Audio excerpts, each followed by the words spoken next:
ඉතින් අද මම පොඩ්ඩක් කතා කරන්න යන්නේ කටාරකට අලුතෙන්ම ආපු අපේ ලංකාවේ මල්ලි කෙනෙක් ජොබ් එකක් හොයාගෙන ෆ්‍රී වීසා ආපු මල්ලි කෙනෙක්ට ජොබ් එකක් හම්බෙලා දිනවා. ඒ වගේම තවත් අපේ නේපාල් මල්ලි කෙනෙක් ඉන්නවා. නේපාල් එක්කෙනෙක් අපි අහලා බලමු කොහොමද කටාරක කොහොමද කියලා.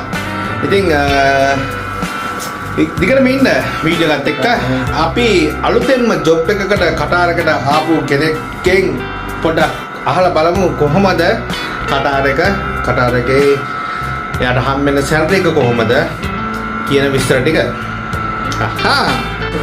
අපි එන අපේ ලංකාවේ එක්කෙනාගෙන් අහලා බලමු ලංකාවේ මල්ලි ෆ්ලවර් ෂොප් එක වැඩකට තමයි ඇවිල්ලා තියෙන්නේ. ඇත්තටම එයා ඇවිල්ලා තින්නේ ෆ්‍රී වීසා නෙමෙයි ජොබ් වීසා කෙලින්ම එයා ඇවිල්ලා තියෙන ජොබ් වීසා එක කෙලින්ම ජොබ් එකට ඇවිල්ලා තියෙන්නේ.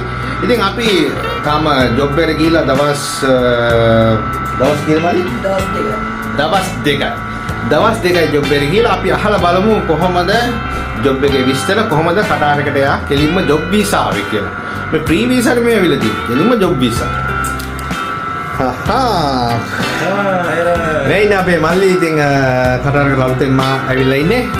මගේ රූම් එකේ යාළුවාගේ මල්ලි කියන්නේ අපේ සහෝදරයා නෑදෑය මල්ලි කෙනෙක්.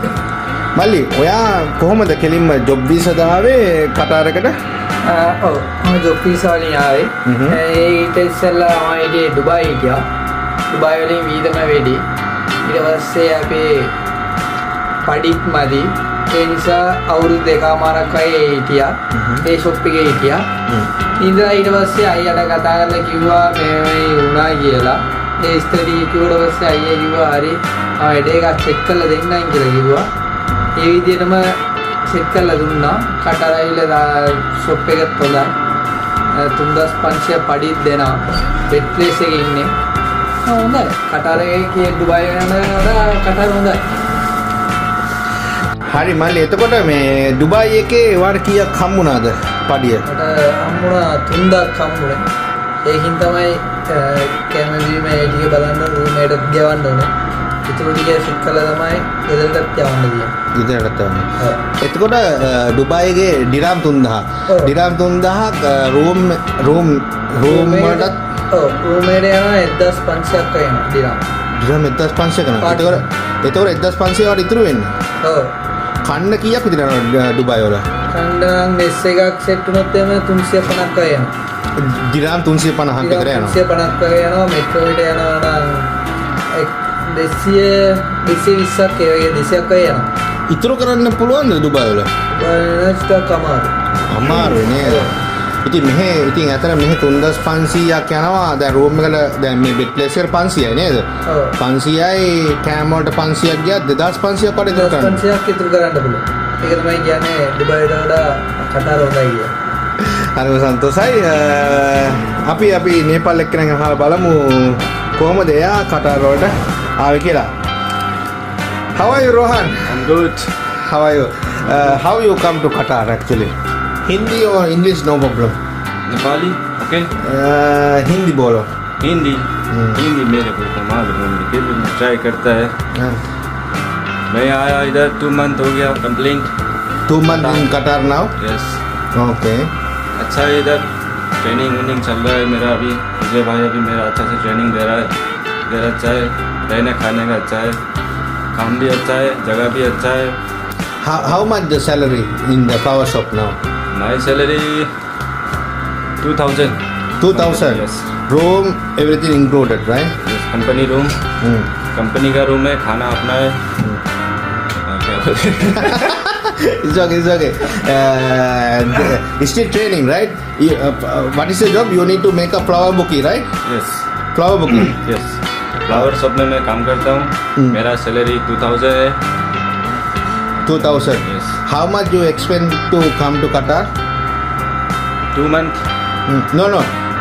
How much you give for a visa and job? How much you give to your uncle, right? He's the one who sponsor you, right? Yes. How much?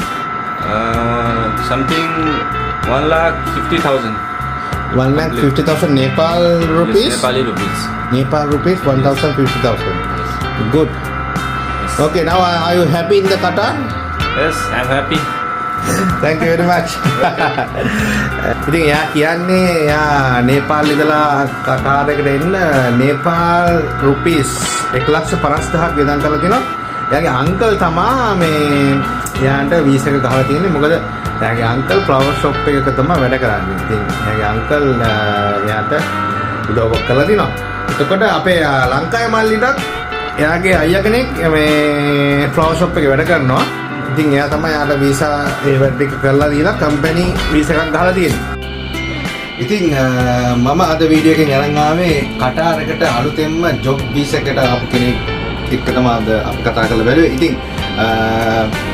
මම කියන්නේ ඉතින් එයාට නම් හොඳ ජොබ් එකක් හම්බෙලා තියෙනවා. ඉතින් එයා මොකද එයාට එක්ස්පීරියන්ස් උත් එක්ක තමයි ඇවිල්ලා තියෙන්නේ කටාරයකට 3500ක පඩියක් කියන්නේ ඉතින් හොඳ පඩියක්. ඒකට ඉතින් ඇත්තටම දුබායි එක කම්පෙයාර් කරද්දී මෙහෙ ෆන් පොඩ්ඩක් අර කන්ට්‍රෝල් වෙලා තියෙන හින්දා ඉතින් ඔයාලට පඩි ඉතුරු කරගන්න පුළුවන්. ඉතින් 3500 පඩිය හම්බෙන්නේ ඇත්තටම 500ක බෙට්ලේස් එකක් ගත්තත් කෑමට 500ක් ගියත් දැන්නකො සිගරට් අරක්කු බොන කෙනෙක් නම් ඉතින් තව 500ක් අරින්නකො. එතකොට 2000ක්ම ඉතුරු වෙනවා ඉතින්.